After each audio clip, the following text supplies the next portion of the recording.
I knew something was wrong before she even answered, because the ring lasted too long, the kind of silence that makes you aware of your own breathing, of the way anticipation can sharpen into unease. When she finally picked up, her voice sounded slightly breathless, not panicked exactly, but off, like she'd just finished rearranging herself into a version she wanted me to hear. We exchanged the usual surface pleasantries, the practiced intimacy of a couple who knows how to sound connected even when they're not in the same room, and for a few seconds I almost let myself relax. Then I asked it, casually, the way you ask a question you already think you know the answer to. "Your friend's there with you right now, yeah?" The pause that followed stretched unnaturally long, not the normal delay of someone thinking, but the hollow silence of someone recalculating. I could picture her face without trying, the way her eyes would flick away when she was buying time, the tiny inhale she took before lying.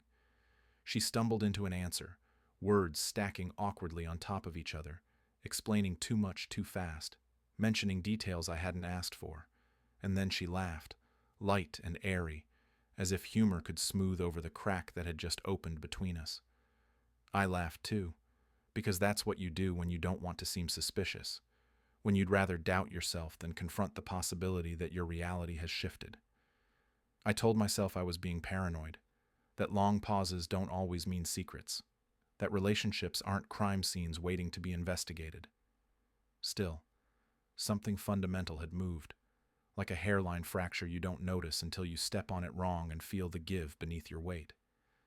After we hung up, I sat there longer than I needed to, phone warm in my hand, replaying the conversation with an attention that felt almost forensic. There had been nothing overt, nothing I could point to and say this is the moment everything changed, yet my body knew before my mind could justify it. Certainty doesn't usually shatter loudly. Sometimes it just thins out until light starts leaking through. That night when she came home, she kissed me the way she always did, familiar and practiced, her body fitting against mine with an ease that still sparked desire despite the new tension threading through it. I noticed everything in heightened detail, the scent of her skin, the confidence in her touch, the way sex still felt natural even as doubt crept in around the edges. Wanting her didn't disappear just because trust had wavered, and that contradiction made the moment heavier, not lighter. We lay together afterward, her breathing steady, my mind refusing to settle, and I wondered how many times in a relationship you're given a moment like that phone call, a quiet invitation to either look closer or look away. I told myself I'd imagined the hesitation, that laughter was proof enough of innocence, and I almost believed it. Almost. Because once a pause like that lodges itself in your awareness, it doesn't fade, it waits, patient and observant, for the next inconsistency to give it meaning. I fell asleep eventually, but the sense of certainty I'd carried for years didn't come with me. It stayed behind in that silence on the line, stretched thin between two people who suddenly felt less aligned than they had just minutes before. After that call, nothing exploded, which almost made it worse, because life continued with the same routines, the same shared mornings and familiar gestures, yet everything felt slightly misaligned, like furniture shifted an inch overnight. I told myself not to change my behavior, not to let suspicion announce itself before it had earned the right, so I watched instead. Observation became my quiet discipline, something I practiced without drama, letting patterns reveal themselves rather than forcing conclusions. The first things I noticed were sounds. On calls, there would be faint noises in the background she couldn't quite account for, a low murmur that didn't match the space she claimed to be in, the echo of a room that felt wrong. When I asked casually where she was, she answered easily, confidently, but the environment behind her voice told a different story, one without enough detail to accuse, yet too specific to ignore. I told myself phones distort reality, that acoustics lie all the time, and I hated how reasonable that excuse sounded. Her routine shifted in ways that looked harmless on the surface. Errands took longer, evenings ran later, explanations came pre-packaged with just enough detail to discourage follow-up. She began mentioning plans she'd never brought up before, friends I rarely heard about suddenly becoming recurring characters, and each story sounded plausible on its own while feeling oddly disconnected from the last.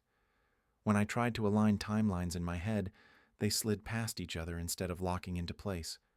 What unsettled me most wasn't any single inconsistency, but the accumulation of them, the way they gathered weight quietly. I started noticing how often she checked her phone when she thought I wasn't looking, how quickly she turned the screen away when I entered the room, movements subtle enough to be dismissed as habit but consistent enough to feel intentional. Still, there was no panic in her behavior, no frantic cover-ups, just a smoothness that suggested confidence rather than fear.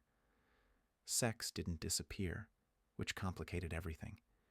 If anything, it sharpened, as if physical closeness were being used to reinforce normalcy. She touched me with the same familiarity, the same assured desire, and my body responded despite the questions crowding my mind. Wanting her didn't feel like denial. It felt human, messy, inconvenient. Lying there afterward, her skin warm against mine, I wondered how intimacy could coexist so easily with uncertainty, how sex could both connect and distract at the same time. I replayed conversations in my head long after they ended, paying attention not just to what she said, but how she said it, the rhythm of her speech, the moments she filled with laughter or deflection. When I asked open-ended questions, she answered fluently, never stumbling, never defensive, and that ease was almost more suspicious than discomfort would have been. Lies, I was learning, didn't always tremble. I chose not to confront her. Not yet. Accusations without proof would only push things underground, turning uncertainty into secrecy by force. Instead, I let the gaps remain visible, resisted the urge to fill them with reassurance or confrontation, and focused on maintaining my own calm. There was a strange clarity in that restraint, a sense that patience might reveal more than pressure ever could. At night, when she slept beside me, I listened to the evenness of her breathing and wondered how many versions of the truth could exist at once, how many realities a relationship could hold before it collapsed under their combined weight. Trust didn't vanish all at once. It thinned, stretched between moments of normalcy and flashes of doubt, and I understood then that certainty doesn't break with a sound. It erodes quietly, one small inconsistency at a time, until you realize you've been standing on something hollow without noticing when it started to give. I ran into her by accident, the kind that only feels accidental until you replay it later and realize how much weight it carries. I was standing in line at a coffee shop near my office, half focused on my phone, when I heard my wife's name spoken in a familiar tone, casual and affectionate. I looked up without thinking, and there she was, the friend my wife had claimed to be with that night, smiling at someone else, relaxed, unhurried, unmistakably not someone who had spent recent evenings holed up in private conversations. We exchanged pleasantries the way people do when they share a loose connection, nothing forced, nothing tense, and for a moment I considered keeping it that way, letting the encounter pass without consequence. But curiosity has a way of nudging you forward when the ground beneath you already feels unstable, and I asked how she'd been, what she'd been up to lately, keeping my tone light, uninvested. She answered easily, talking about work, travel plans, the minor dramas of her life, and then, without prompting, mentioned how long it had been since she'd last seen my wife. She laughed about it, about how schedules never seemed to align anymore, how they kept promising to catch up and never quite did, and she said it had probably been weeks, maybe more. The words landed with a dull finality, not sharp enough to wound, but heavy enough to settle deep. I didn't react outwardly, didn't correct her or press for clarification, just nodded and smiled like this was unremarkable information instead of confirmation that something fundamental had been false. We talked a little longer, long enough for me to note how unguarded she seemed, how there was no hesitation, no recalibration in her story, just a straightforward account offered without awareness of its significance. When we parted ways, she hugged me briefly, friendly and warm, and wished me well, and I stood there afterward longer than necessary, the hum of the cafe suddenly too loud, my thoughts narrowing into a cold, focused line. The lie was now undeniable. not a suspicion or a pattern, but a fact. And what surprised me most was the absence of anger. I'd expected heat, adrenaline, the rush of confrontation forming in my chest, but instead there was a cooling clarity, a sense that emotion would only blur what was now visible. This wasn't about catching her or winning an argument. It was about understanding the shape of the reality she'd been presenting to me and where it diverged from the truth. That evening, when she came home, I watched her with new eyes, noting how confidently she moved through familiar spaces, how naturally she leaned into me when she kissed me hello. There was attraction there still, the pull of shared history and physical familiarity. And for a moment, I let myself feel it fully, the contradiction of desire coexisting with distrust. Sex lingered as an unspoken possibility between us, charged but complicated, and I realized how easily physical closeness could coexist with deception, how convincing normalcy could be when practiced well. She mentioned the friend in passing later, referencing her casually, as if reinforcing a detail she assumed had already settled, and I felt a strange detachment listening to her, like I was observing a performance whose script I'd already seen annotated. I didn't correct her, didn't expose the inconsistency, just stored it away with everything else, understanding now that confrontation wasn't the next move. Information was. That night, lying awake beside her, I felt the shift solidify inside me, a transition from uncertainty to calculation. Trust hadn't shattered. It had been withdrawn, carefully, deliberately, leaving behind a clearer view of the terrain. The lie wasn't dramatic or emotional.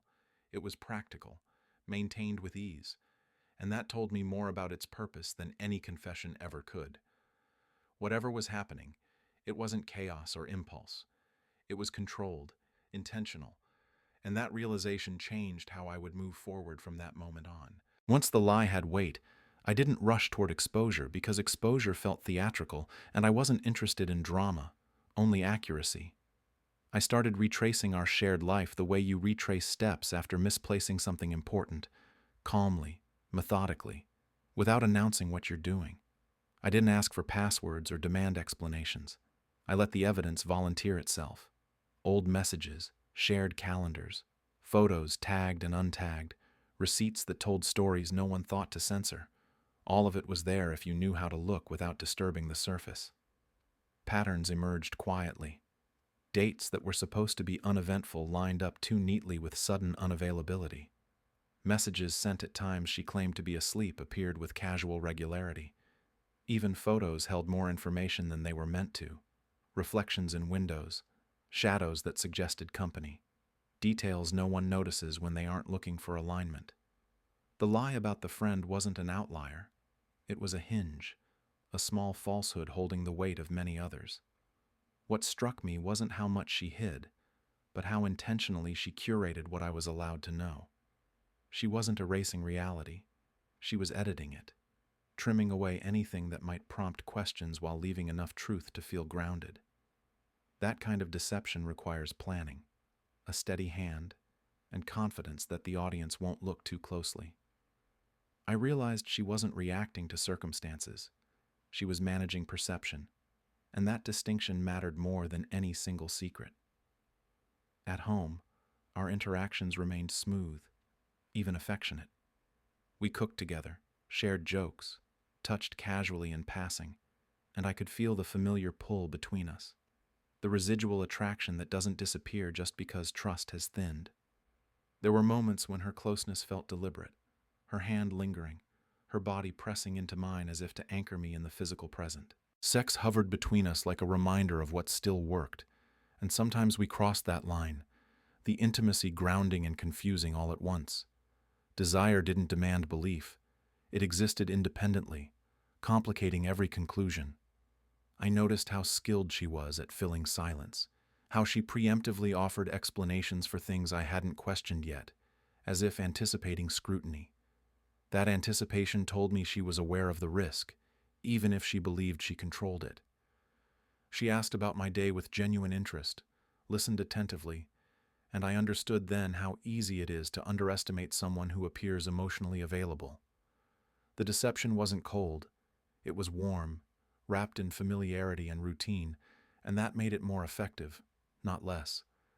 I didn't feel the need to catch her anymore. Catching implies a finish line, a reveal, and I wasn't there yet. What I wanted was comprehension, the full shape of the system she'd built around me, the logic behind the edits. The more I understood, the less reactive I became, and that calm shifted something internally. Fear gave way to clarity, and clarity made patience possible. Late at night, I organized what I'd found not as ammunition but as context, fitting pieces together until the picture stopped wobbling. This wasn't chaos or impulsivity. It was maintenance, a sustained effort to keep reality aligned with her interests. That realization reframed everything, including my own role. I wasn't a partner being betrayed in a moment of weakness. I was an audience being managed over time.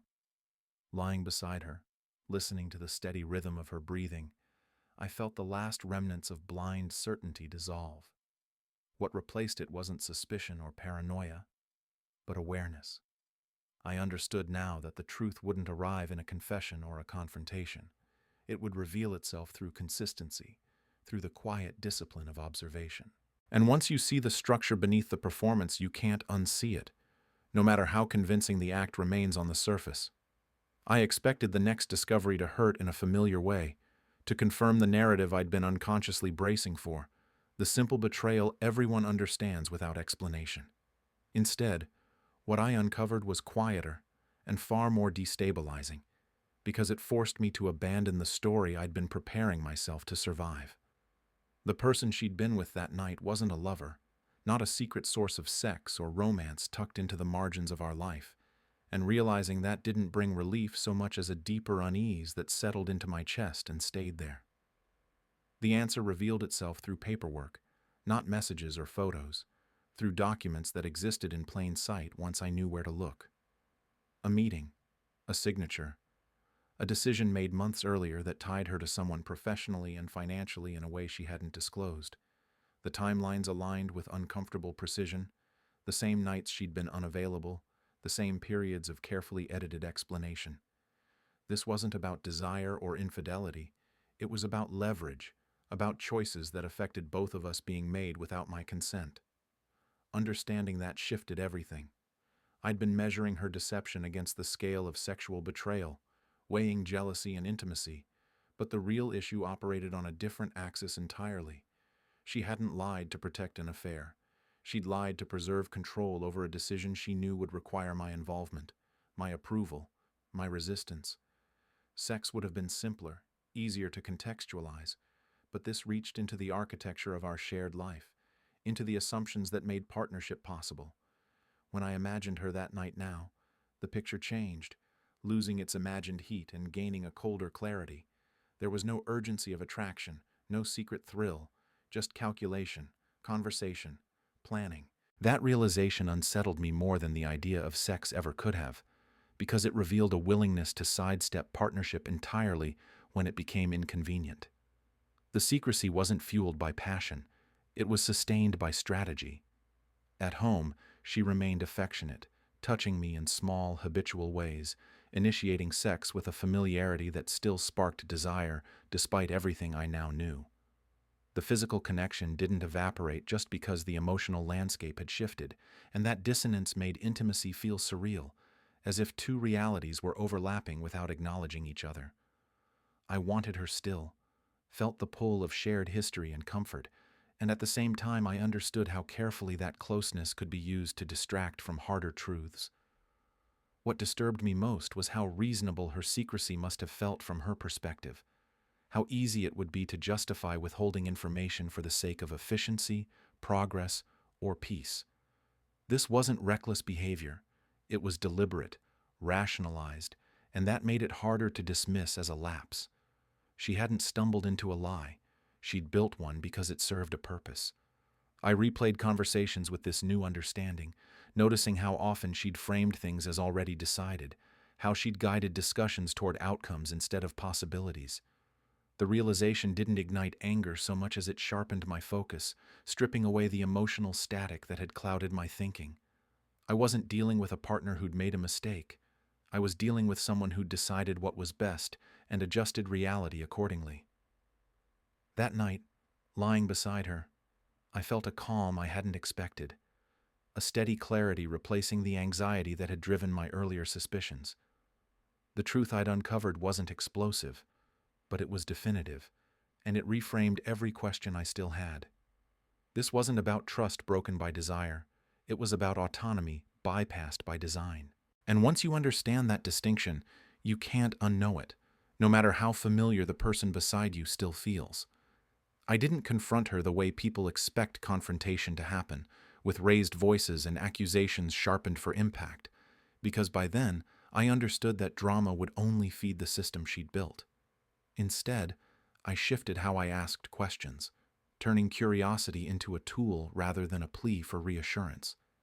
I stopped asking why and started asking how, stopped demanding explanations and began inviting elaboration, letting her fill the space with whatever version of reality she preferred. It started innocently enough over dinner, with me asking how that project she'd mentioned months ago was progressing, the one that had never quite materialized into detail. She didn't hesitate, launching into a smooth summary that sounded complete until you listened closely, until you noticed how carefully she avoided specifics that could be checked. I nodded, asked what the next steps were, who else was involved, and she answered every question with practiced ease, her tone confident, untroubled, as if she were reciting something she'd already refined. That was when it hit me how wrong I'd been to expect cracks. This wasn't panic lying or defensive scrambling. It was fluent, deliberate, built to withstand casual scrutiny. She wasn't afraid of being caught because she didn't believe I was looking in the right places. And there was something unsettling about how comfortable she was maintaining the illusion. The issue stopped being about what she was hiding and became about how naturally she protected it. I tried again days later, asking about timelines, about decisions that affected both of us, phrasing everything as interest rather than challenge. She adjusted seamlessly, her answers evolving just enough to accommodate the new questions without contradicting the old ones. Watching her do this felt like observing a skilled performer adapt to an audience, never missing a beat, never acknowledging the performance itself. At the same time, our physical connection remained intact, which made everything more surreal. She touched me easily, kissed me with the same confidence, initiated sex with a familiarity that still sparked desire, despite the growing distance between our realities. Being close to her body while knowing how much she was managing behind the scenes created a strange duality, intimacy layered over calculation. I wanted her still, felt the pull of habit and attraction, and I hated how that desire could coexist with such clarity about her deception. Afterward, lying together, she traced idle patterns on my chest, talked about mundane plans, and I realized how thoroughly she compartmentalized, how she could move between affection and manipulation without visible strain. That ability frightened me more than any single lie ever could have, because it suggested this wasn't situational behavior, but a skill she'd honed over time. I stopped pushing altogether after that, not because I was satisfied, but because I had learned what I needed to learn. Confrontation wasn't necessary to confirm the truth.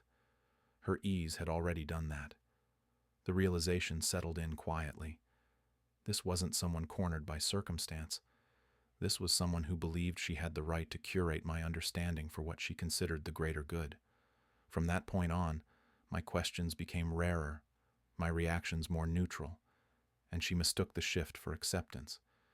I could see the relief in her, the way she relaxed into the assumption that the narrative had held, that the test had been passed.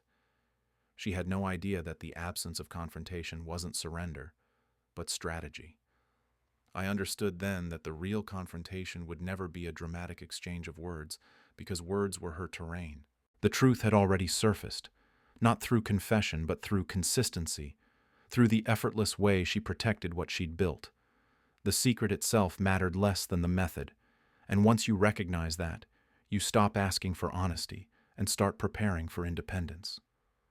Once I stopped pressing, the atmosphere changed almost immediately, the tension easing in a way that confirmed how much pressure my curiosity alone had been applying.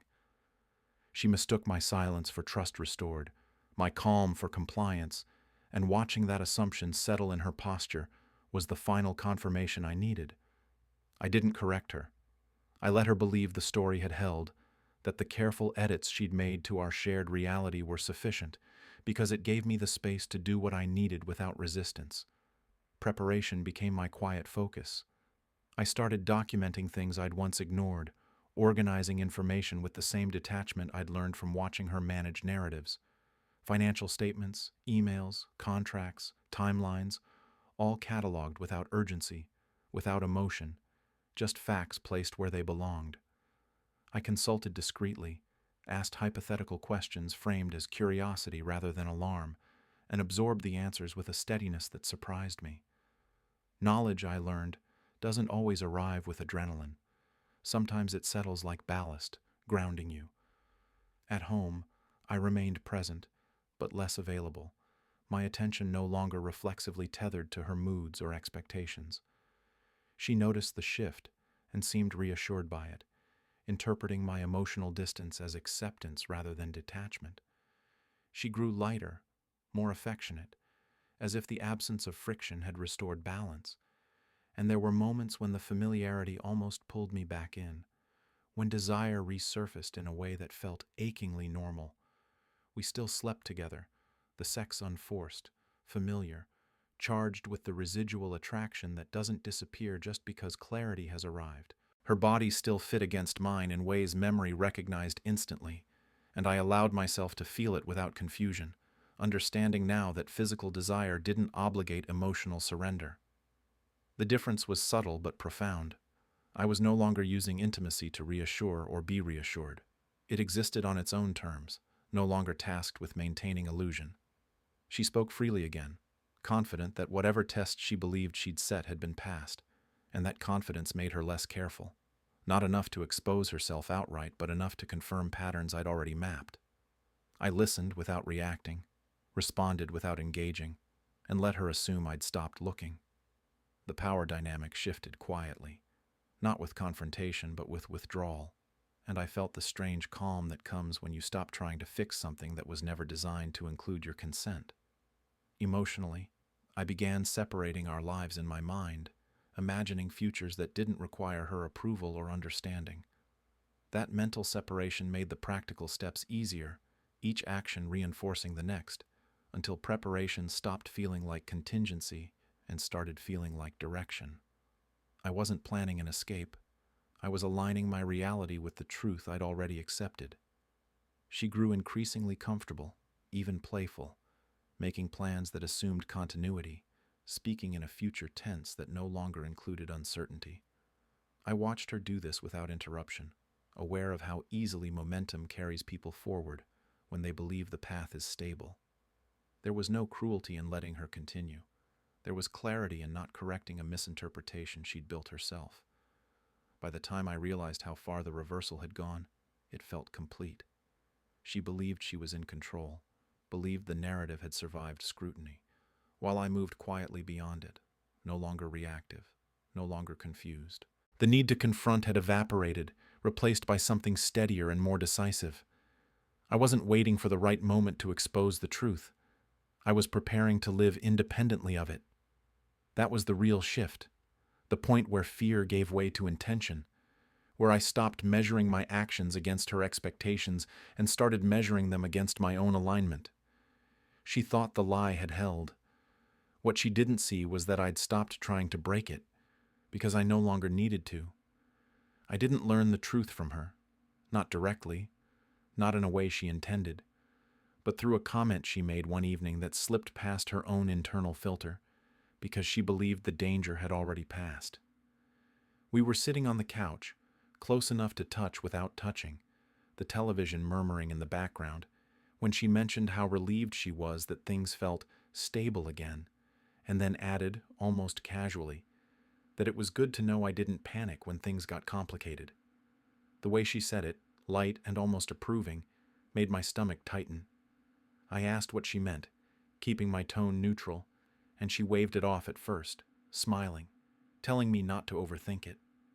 But the seed had been planted, and once I followed it, the pattern revealed itself with unsettling clarity. through a mutual acquaintance, a conversation I hadn't sought out but didn't interrupt. I learned that she'd spoken openly about wanting to see how much I would tolerate, how flexible I really was when put under pressure. The lie, the omission, the careful editing of reality, it hadn't just been self-preservation. It had been a test. She had wanted to measure me, to see if I would challenge her authority over our shared life, or quietly adjust myself to fit the shape she needed. In her mind, this wasn't cruelty. It was data collection, a way to assess compatibility without risking confrontation. The idea that she'd been observing my reactions, cataloging my silence and restraint as evidence of stability, made something cold and steady settle in my chest.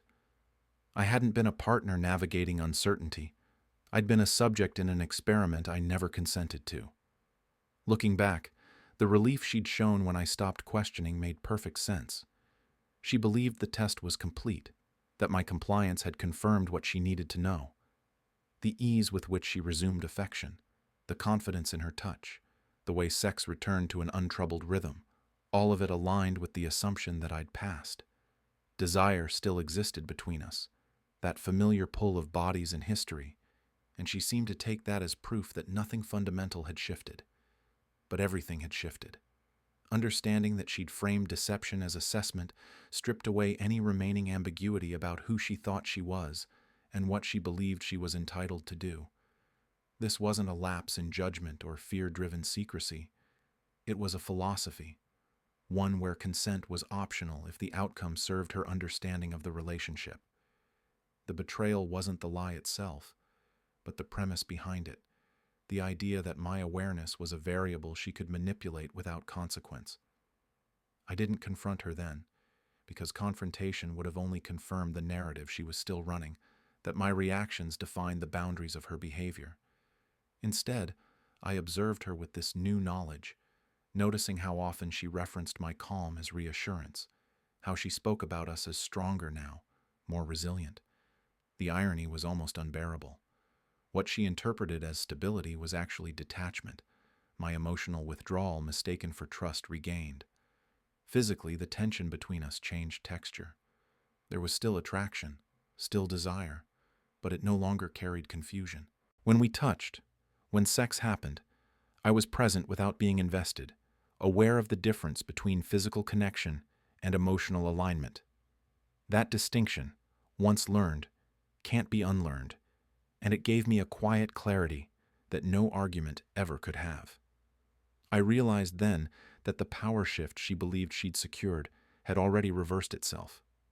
By testing me without consent, she'd forfeited the very thing she thought she was measuring: partnership. I wasn't angry in the way people expect anger to look. I was resolved, grounded in the understanding that whatever came next would not include negotiation over my autonomy. She still believed the lie had held, that the experiment had yielded the result she wanted. What she didn't see was that I'd stepped out of the experiment entirely, no longer reacting, no longer participating. The moment I understood I'd been tested without my knowledge was the moment I stopped playing along, not out of spite, but out of self-respect. And once you reach that point, the ending isn't dramatic. It's inevitable. I chose the timing carefully, not for impact, but for clarity, because I'd learned by then that emotion only muddied what was already precise. It was a quiet evening, unremarkable by design, the kind she associated with safety and routine. And when I asked if we could talk, she smiled without tension, certain she knew the shape of the conversation before it began. That confidence sat between us as we took our seats, invisible but unmistakable, and I let it remain there for a moment longer than necessary. I didn't accuse her. I didn't raise my voice or list grievances or ask questions meant to trap her. I simply stated what I knew, calmly, sequentially, without commentary or judgment, and watched as the color drained from her face in real time. Dates, decisions, documents, conversations she believed had been compartmentalized beyond my awareness, all laid out with the quiet certainty of someone no longer seeking permission to understand his own life. At first, she tried to reframe, to reinterpret what I was saying as misunderstanding rather than revelation. but the effort faltered quickly when she realized how long I'd known. That was the moment that broke her composure. Not the exposure of the truth itself, but the recognition that I'd been operating with full awareness while she believed she was still managing the narrative. Control doesn't collapse when it's challenged. It collapses when it's rendered irrelevant. She asked why I hadn't said anything sooner, why I'd continued as if nothing were wrong, and I told her the truth, that I needed to understand the full scope of what she'd done before deciding what it meant for me. There was no satisfaction in saying it, just finality. I explained that confrontation would have only given her another variable to manage, another behavior to analyze, and that silence had been the only way to see the system clearly. She cried then, not loudly, not theatrically, but with the contained panic of someone realizing the rules they were operating under no longer applied. She said she hadn't thought it would go this far, that she believed she was protecting the relationship, that the test hadn't been meant to hurt me. I listened without interruption, not because I needed her explanation, but because I wanted to hear how she justified a premise that had never included my consent. When she finished, I told her that the absence of drama wasn't forgiveness, it was clarity, and that clarity didn't require resolution in the way she was hoping. I wasn't angry, and that seemed to unsettle her more than rage would have, because anger implies engagement, a willingness to stay in the arena. What she was seeing instead was disengagement, the quiet withdrawal of someone who no longer needed to argue for his reality. She asked if there was still a way forward, if this conversation could be a reset, and I understood then how deeply she believed in resets as a solution, how often she'd relied on them to move past accountability. I told her that resets only work when both people are operating from the same truth, and that by the time I'd learned the whole of it, I'd already stepped beyond the need for one. There was no shouting, no final insult or dramatic exit, just the slow collapse of a structure that had depended on my unawareness to function. She sat there, absorbing the realization that the version of events she'd curated so carefully no longer had an audience, and I felt a surprising gentleness toward her, not out of pity, but because clarity removes the need for cruelty. When the conversation ended, nothing exploded. The house remained quiet, unchanged, and that stillness felt appropriate, because the most significant shifts don't announce themselves. They simply take effect. I walked away from that conversation without adrenaline or triumph, carrying only the steady certainty that the truth, once spoken without emotion, doesn't need reinforcement. It stands on its own, and so did I. The ending didn't announce itself the way people expect endings to, with a decisive argument or a final door slammed hard enough to echo, and that quietness felt appropriate given how much of our unraveling had happened in silence. We continued living in the same space for a short while, navigating around each other with a politeness that felt almost ceremonial, like we were honoring something that had already passed. She tried to reestablish normalcy through routine, through shared meals and tentative affection, but the effort no longer pulled me in. Once you step outside a narrative, it loses its gravity. I noticed how often she searched my face for cues, for reassurance that things were still negotiable, and how uncomfortable she became when she couldn't read me anymore. The absence of reaction was new territory for her, and I could see how destabilizing it was to operate without feedback. She asked if I was angry, if I needed space, if we should talk again, and I answered honestly but briefly, not because I was withholding, but because there was nothing left to explain. Clarity doesn't require repetition. The physical tension lingered longer than I expected, desire refusing to vanish just because alignment had. There were moments when proximity stirred familiar impulses, when memory tried to reclaim the present, and I let myself feel that without acting on it. Sex had never been the problem, and understanding that made restraint feel grounded rather than punitive. Attraction doesn't obligate continuation. It simply exists, and letting it pass without confusion felt like another quiet assertion of autonomy. Eventually, the practical decisions emerged naturally. We talked logistics without dramatizing them, dividing responsibilities, timelines, space, each step reinforcing what had already been decided internally. She asked once if I was sure, if there was truly no version of this where we could rebuild, and I told her the truth as simply as I could, that rebuilding requires shared ground, and that ground had been eroded long before the lie that exposed it. When I moved out, there was no rush of freedom, no sense of escape, just a steady alignment between my actions and my understanding. The world outside our shared space felt sharper, more dimensional, not because it was new, but because it no longer required translation. I didn't feel like I was starting over. I felt like I was continuing from a point of honesty I'd never fully occupied before. In the weeks that followed, I reflected on how easily deception can masquerade as competence, how control can hide behind language about stability and growth. The lie hadn't destroyed us. It had revealed the imbalance that made everything else possible. I wasn't bitter about it, because bitterness implies longing for a different outcome, and by then, I no longer did. The clarity I'd gained was worth the discomfort that led to it. What stayed with me most wasn't the deception itself, but how quietly it had been maintained, how ordinary it had seemed until it wasn't. That understanding reshaped how I viewed trust, not as a moral ideal, but as a shared practice that requires consent at every level. The most dangerous lies aren't the dramatic ones, fueled by passion or impulse. They're the subtle ones that rewrite your reality while insisting nothing has changed. Walking forward, I felt grounded in a way I hadn't before, no longer measuring my reactions against someone else's expectations. The relationship hadn't ended in catastrophe, but in exposure, and that exposure had given me something invaluable: ownership of my own perception. I didn't lose a future. I gained a clearer present. And standing there, unburdened by managed truths, I understood that clarity isn't loud. It doesn't need vindication. It simply holds, steady and sufficient, once you finally allow it to.